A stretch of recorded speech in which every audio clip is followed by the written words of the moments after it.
जय श्री कृष्ण। मथुरा की एक सुखिया नाम की मालिन गोकुल में साग भाजी तथा फल फूल बेचने के लिए आया करती थी। वह गोकुल में गोपियों के घर पुष्प तुलसी इत्यादि देने जाती तो वहां गोपियों से कन्हैया की बातें सुनती थी। गोपियां मालिन को बताती कि नंदरानी यशोदा जी श्याम सुंदर को आंगन में नचा रही थी और ताली बजा बजा कर मधुर कोमल स्वर में गा रही थी। कन्हैया के चरणों के नूपुर बज रहे थे तथा कमर में किंकिणी शब्द कर रही थी। नन्ही नन्ही एड़ियों में इतनी लालिमा थी कि पका हुआ बिंब फल भी उसकी समता नहीं कर पाता। कन्हैया जब यशोदा जी का गाना सुनते तो वे स्वयं भी गाने लगते हैं और माता को ताली बजाते देखकर स्वयं भी ताली बजाने लगते हैं। नाचते समय कन्हैया के गले में पहना हुआ अत्यंत सुंदर बगन नखा इस प्रकार झूल रहा था मानो बादलों के बीच द्वितीया का चांद प्रकाश फैला रहा हो। कन्हैया के माथे पर काली काली घुंघराली लटें लटक रही थी और ललाट पर लटकन ऐसे लटक रहा था मानो चंद्रमा के बीच तारे हों। गले में कटुला और मुख में सुंदर दांत शोभा दे रहे थे और दोनों आंखों के बीच नासिका तो ऐसे लग रही थी मानो दो खंजन पक्षियों के बीच तोता बैठा हो। यशोदा जी अपने पुत्र की सुंदरता पर निहाल होकर उन्हें नचा रही थी। गोपी कहती, कन्हैया के उस समय की शोभा मेरे मन से हटती ही नहीं। मालिन को कृष्ण कथा सुनने का व्यसन सा हो गया।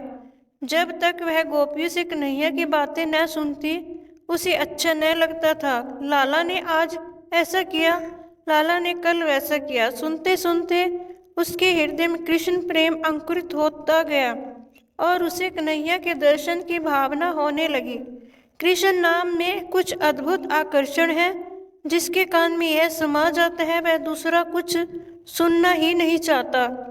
कृष्ण नाम ने उस पर मोहिनी डाली और मालिन उस पर निछावर हो गई। गोपियों से कन्हैया की रूप माधुरी सुनकर वह नन्हे से कन्हैया की सांवरी सलोनी सूरत पर आसक्त हो गई थी और उसी दिन से उसकी गति बदल गई। श्याम सुंदर के मन मोहिनी छवि सदैव उसके मन में बसी रहती और वह भावों के पुष्प चढ़ाकर ही उनकी पूजा अर्चना करती रहती। मालिन नंद भवन के द्वार पर खड़ी रहती है, सोचती है कन्हैया बाहर निकलेगा तो मैं उसे देखूंगी। मालिन को कन्हैया के दर्शनों की तीव्र लालसा है पर उसके मन में अभी सांसारिक वासनाएं भी हैं। जब तक मनुष्य के मन में संसार रहता है तब तक वह भगवान के दर्शनों के योग्य नहीं होता है। मालिन जब जब नंद भवन में कन्हैया के दर्शन करने आती, कन्हैया अंदर ही बैठा रहता, वह बाहर निकलता ही नहीं। कई दिनों तक ऐसा ही होता रहा। मालिन कन्हैया की प्रतीक्षा करती रहती पर कन्हैया बाहर आता ही नहीं। कन्हैया उसके मनोभाव जानते थे पर उसके अनुराग को और बढ़ाने के लिए उससे बोलते नहीं थे। जब भी वह आती कन्हैया खेलने के बहाने बाहर निकल जाते और वह बेचारी मन महसूस कर रह जाती। मालिन के मन से कभी मनमोहन श्याम सुंदर दूर जाते ही नहीं थे परंतु शरीर से वे सदा दूर ही रहते थे। मालिन घंटों नंद भवन के द्वार पर बैठी रहती लेकिन कन्हैया कभी भी सामने नहीं आता था। कन्हैया कैसे मिलेंगे इस चिंता से उसका धैर्य लुप्त हो गया। वह मन ही मन कहती, श्याम सुंदर तुम इतने निष्ठुर क्यों हो? जो तुम्हें चाहते हैं उनसे तुम दूर भागते हो और जो तुमसे वैर करते हैं उनसे प्रसन्नता से पास बुलाते हो। तुम्हारी इस वक्रता का असली रहस्य क्या है, इसे कौन जान सकता है? हृदय से निकली हुई सच्ची प्रार्थना में अगाध शक्ति होती है। फिर यहाँ तुम मालिन ने जिनके प्रति प्रार्थना की है वे मनुष्य के जन्म जन्मांतर के परम हितैषी अनंत करुणा दया क्षमा और कृपा से संपन्न परम पिता परमात्मा है। तब भला उन पर इस प्रार्थना का प्रभाव क्यों न पड़ता? वे तो ऐसी सच्ची प्रार्थना की राह ही देखते रहते हैं। एक दिन मालिन ने गोपियों से कहा, अरे गोपियों, तुम तो कहती हो कन्हैया प्रेममय है पर मुझे उनके दर्शन नहीं होते हैं। मुझे कन्हैया के दर्शन हो ऐसा कोई उपाय बतलाइए। गोपियों ने मालिन से कहा, मालिन तुम्हें कोई नियम लेना पड़ेगा। मालिन ने कहा, मैं बहुत गरीब हूँ, ऐसा नियम बताइएगा जो मैं रख सकूं। गोपियों ने कहा, मालिन तुम कन्हैया के दर्शन के लिए नंद बाबा के द्वार पर खड़ी रहती हो। इसकी बजाय तुम आज से नंद भवन की 108 प्रदक्षिणा का नियम ले लो। प्रदक्षिणा करते करते तुम कन्हैया से प्रार्थना करना कि मुझे आपके दर्शन करने हैं। मालिन हर रोज नियम से नंद बाबा के महल की 108 प्रदक्षिणा करती है। प्रदक्षिणा करते हुए कन्हैया को मनाती है, नंद कुमार बाहर आइए, मुझे दर्शन दीजिए। धीरे धीरे उसका मन शुद्ध हो रहा है। श्री कृष्ण दर्शन के लिए उसके प्राण तड़प रहे हैं। वैसे तो मालिन फल सब्जी इत्यादि बेचकर मथुरा चली जाती, किंतु उसका मन गोकुल में नंद भवन में ही रह जाता। प्रातःकाल उठते ही वह अपने मन की खोज में फिर गोकुल आती और मनमोहन के साथ अपने मन को क्रीड़ा करते देखकर वह अपने आप को भूल जाती। उसका मन कन्हैया को स्पर्श करने के लिए सदैव व्याकुल रहता। जब कन्हैया को देखने छूने की मालिन की चाह अपनी पराकाष्ठा को पहुंच गई और अब उसे संसार में कन्हैया के सिवाय कुछ भी नहीं दिखने लगा, तब फिर कन्हैया के मिलन में क्या देर थी। अगर चाह असली हो तो कन्हैया तो चाहने वालों से दौड़कर लिपटने वाले हैं। अब मालिन की चाह में किसी प्रकार का आवरण नहीं रहा, उसकी चाह कृष्णमयी हो गई थी। आज मालिन ने निश्चय किया कि कन्हैया के दर्शन के बिना वह पानी भी नहीं पिएगी। सुंदर सरस फलों की टोकरी सिर पर रखकर कन्हैया की मोहिनी छवि का ध्यान करते हुए गोकुल में आकर पुकार उठी, फल ले लो री फल। कन्हैया के कानों तक यह शब्द पहुँचे। कन्हैया ने सोचा, यह जीव दर्शन के योग्य तो नहीं है, पर इसकी भक्ति दृढ़ करने के लिए आज मैं इसे दर्शन दूंगा। समस्त कर्म और उपासनाओं के फल देने वाले भगवान अच्युत फल खरीदने के लिए घर से बाहर दौड़े। छोटे से कन्हैया हैं, बहुत सुंदर दिखाई दे रहे हैं।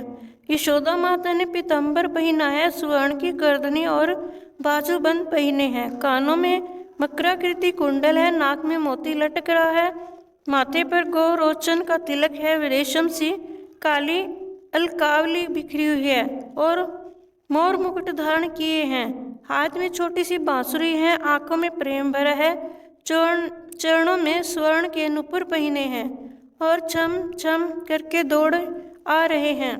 अपने लाल लाल हाथों की छोटी सी अंजलि में अनाज लेकर वे जल्दी जल्दी हाँफते हुए मालिन की ओर दौड़ पड़े। उनकी कोमल अंजलि की संधियों में से काफी अनाज तो रास्ते में ही बिखर गया और जो थोड़ा सा अंजलि में रह गया वह कन्हैया ने मालिन की टोकरी में डाल दिया। कन्हैया उस मालिन से फल लेने को अधीर थे। मालिन का मन भी कन्हैया को अपनी ओर आते देखकर कृष्ण प्रेम से ओतप्रोत हो रहा था। चिरकाल के साथ पूरी ओर देख कर मालिन अपने आप को भूल गई। मालिन के घर में 8 पुत्रियां थी, एक भी पुत्र न था। कन्हैया को देखकर उसके मन में ऐसा भाव जागा कि मेरा भी ऐसा पुत्र हो तो कितना अच्छा हो। यशोदा माता जब कन्हैया को गोद में लेती होंगी तो उन्हें कितना आनंद होता होगा। मुझे भी कभी ऐसा आनंद मिल सकेगा। मालिन के हृदय में प्रेम है कि कन्हैया मेरी गोद में आ जाए, पर वह सोचती है कि मैं ऐसा कैसे कहूँ कि तुम मेरी गोद में आ जाओ। श्री कृष्ण तो अंतर्यामी है, वे मालिन के हृदय के भाव जान गए और सुखिया मालिन की गोद में जाकर बैठ गए। अब मालिन के मन में ऐसा पुत्र प्रेम जागे, कन्हैया मुझे एक बार माँ कहकर बुलाई। कन्हैया को मालिन पर दया आ गई। कन्हैया ने सोचा कि जीव जैसा भाव रखता है उसी भाव के अनुसार मैं उससे प्रेम करता हूँ। कन्हैया ने कहा, माँ मुझे फल दे। माँ सुनकर मालिन को अतिशय आनंद हुआ। वह सोच रही है लाला को क्या दूं। मालिन का मन कन्हैया पर न्यौछावर हो जाता है। कन्हैया के परम दुर्लभ कोमल कर कमलों के स्पर्श का सुख प्राप्त करने को अधीर फल बेचने वाली सुखिया मालिन ने उनके दोनों हाथ फल से भर दिए। कन्हैया के हाथों में फल आते ही वे दौड़कर घर के अंदर चले गए। साथ ही मालिन का मन भी चोरी करके ले गए हैं। वह तो पागल सी हो गई और बैठे बैठे ही स्वप्न देखने लगे कि कन्हैया मेरी गोद में बैठा है। उसी समय मालिन के मन की दशा का वर्णन कौन कर सकता है। कन्हैया के लिए उसने अपना सर्वस्व समर्पित कर दिया। अब मालिन की घर जाने की भी इच्छा नहीं है, पर घर तो उसे जाना ही होगा। उसने टोकरी सिर पर रख ली और कन्हैया का स्मरण करते करते घर पहुंच गई। घर जाकर देखा कि संपूर्ण अभिलाषाओं को पूर्ण करने वाले भगवान श्री कृष्ण ने प्रेम के अमूल्य रतन हीरे मोतियों से उसकी खाली टोकरी भर दी।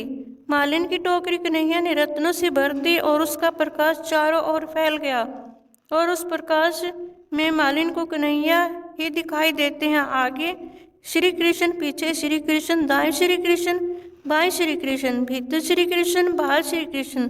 श्री कृष्ण के अलावा से और कुछ दिखाई नहीं देता।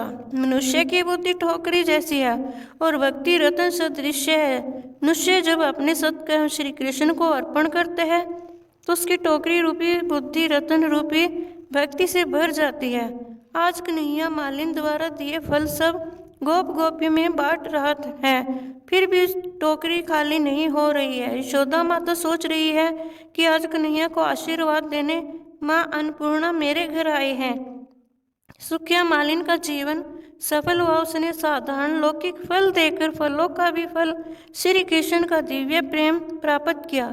श्री कृष्ण का ध्यान करते करते वह उन्हीं की नित्य किंकरी हो गई। श्री कृष्ण ने उसे अपना लिया। उसी दिन से वह धन्य हो गई।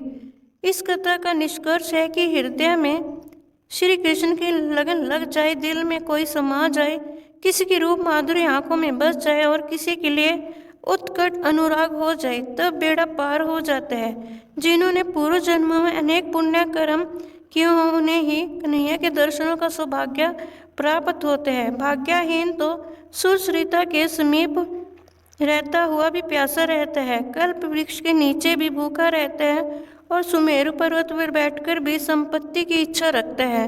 भगवान जिन्हें अपना बनाकर बुद्धि योग देते हैं वे ही उनकी बाकी छवि के अधिकारी बनते हैं, वरना मूढ़ पुरुष तो उनके चरणों से दूर रहकर इसी संसार चक्कर में घूमते रहते हैं। वे बड़भागी हैं जिन्हें किसी भी संबंध से कन्हैया ने अपनाया है। कन्हैया को बात बात पर नचाना, धमकाना और यहाँ तक कि बांध देना, यह भी एक गुण स्नेह है। दोस्तों, मेरी यह वीडियो देखने के लिए आपका बहुत बहुत धन्यवाद। जय श्री कृष्ण।